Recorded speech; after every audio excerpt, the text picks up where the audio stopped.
Hey guys, it's Cal, and welcome back to my channel, and today we are going to talk about all the different isopod species that I keep. I have currently 1, 2, 3, 4, 5, 6, 7, 8 different species.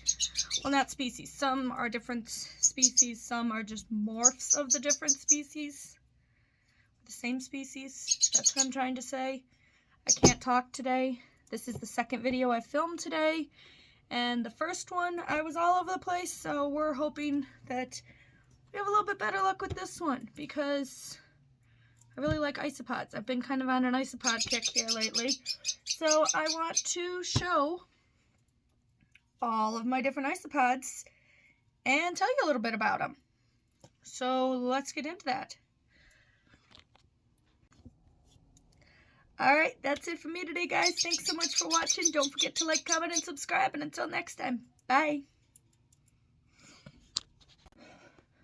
Alright, so first up, we are actually going to talk about these little guys. These ones are actually called the locals. These are just my local isopods you can find here in Ohio. I actually did collect these from outside, and they're doing really well. Mind you, all of my cultures here are relatively small because I've recently just started out with isopods, so most of my cultures are relatively small. Tequila, why are you yelling? So I actually don't know the genus completely for which ones these are, but I do know they were collected in my backyard. Even though it's freezing cold in winter, I still was able to find some. So let's open this up here. It's a little damp because I just sprayed them yesterday. And here is their enclosure. As you can see, it's got leaf litter, it's got some cork bark, some food in there, and let's see if I can find them. So, like I said, there's their enclosure. And let's see if we can find any of these guys. There we go. Hopefully the light picks them up. Those are just my local Ohio isopods. That guy is so cool. See what he spreads around? And I think there's another one over there. But yeah, I think I have around 15 or 16 of them in here. So it's a pretty decent starter colony, especially considering I was able to collect them outside. Ignore my nails, I got nail glue all over them. But yeah, those are the locals. Next up, these are going to probably be really hard to see because these are actually my Dwarf Whites. And when they say dwarf, they are definitely very, very tiny. I'm hoping that they actually grow a little bigger than this, but I don't know. I should have done more research on that. I kind of ordered these accidentally. I meant to get the whiteout type, which are like regular size isopods, but instead we ended up with Dwarf Whites. So we're going to give them a shot and see how that goes. So there's their enclosure, same thing. Don't know if we're going to be able to really see any of these little guys. I'm not seeing any on here. That one? I'm not really seeing any of them in here. That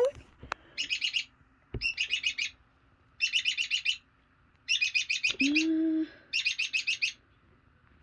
I actually don't know. But these are Dwarf Whites. They're really tiny. They are in the soil here.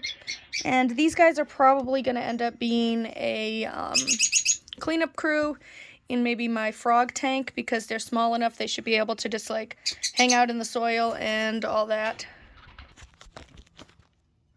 So yeah, the Dwarf Whites, I'm not really too big of a fan of them because they're so small and you can't really see them.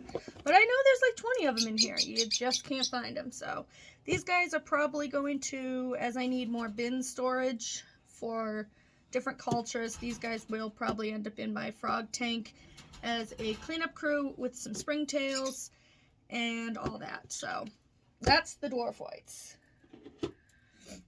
Nothing, as you could see, they weren't favorites. Next up we got I'm so sorry, I am going to butcher this because I really suck at trying to pronounce these. I'm just gonna put their name on the screen, but this type. And these are actually really pretty. I like these guys a lot. These guys, there's their enclosure. As you can see, almost all my enclosures are set up about the same.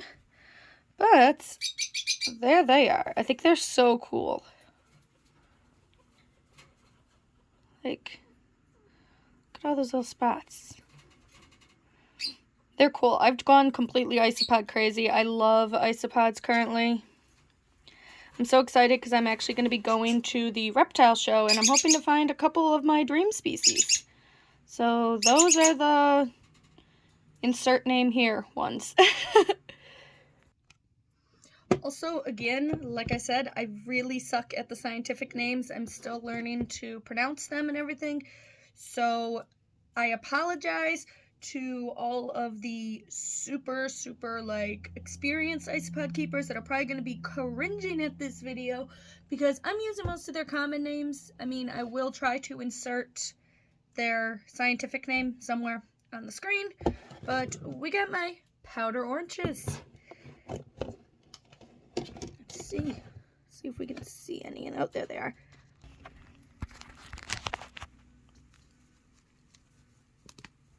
So those are my powder oranges. I actually think these guys may already have had some babies because, as you can see, there are some really little ones running around in there, and I didn't actually get any little ones when I bought these. So I think they may have already had babies, which is pretty exciting.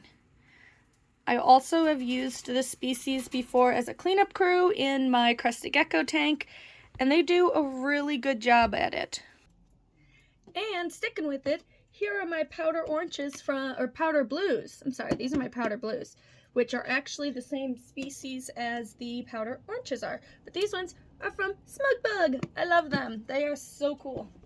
But there we go. Let's see what's inside. Actually, we know what's inside because I just said what's inside. So again, there's their cage, or bin, and there are the powder blues, which I'm actually not really sure why they're called blue, because they're more like a gray, but hey, you know, whatever, that's their name. They're powder blues. They're cool. I like them. So that is the powder blue species. Or not species, morph. So that's the powder blue morph of these little guys. Again, I've used these before as cleanup crews, and they work really well for that. Next up, we are going into some of my favorites. I love these guys. These are my Armadillidium Gestrug. Yeah, that type. But they are the high yellows, and these guys are beautiful. I love the colors on these guys. As you can see, same bed setup. These guys, oh my god, I love these guys. They are so beautiful. Look at that. They are just stunning. I love that blackish gray with that bright, kind of almost triangular yellow on there. They are just a gorgeous specimen. Gorgeous animal. Just such a gorgeous animal. I love them.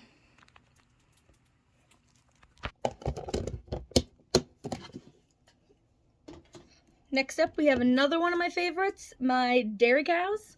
They're so cute because I just love their little cow pattern. They're so cute.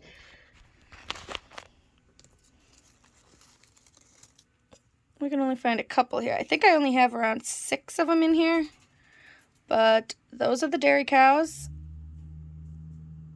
They're so cute. I actually had ordered more of these, and they came in the mail, but they didn't make it. It was too cold, and the company that shipped them didn't even have, like, a heat pack or protective, like, anything in the box, so, yeah, don't order from that company. But that's what I got here is my dairy cows. And last, but certainly not least, may actually be my all-time favorite type of isopod that I keep, and that is the zebra. These guys are gorgeous. I love them. And you'll see why I saved the best for last. Let's see. I hope all of them are under here. We got a bunch of them. Look at how cute! Little zebras! I love these guys. And they got some little springtail friends in there. But these are definitely my all-time favorite. At least currently. Who knows? When I get a bunch of other species, other types and species, I'll probably be like, oh, now I got a new favorite. But right now, the zebras are it. I love them. And with that, that is it for me today, guys. Thanks so much for watching. Don't forget to like, comment, and subscribe. And until next time, bye.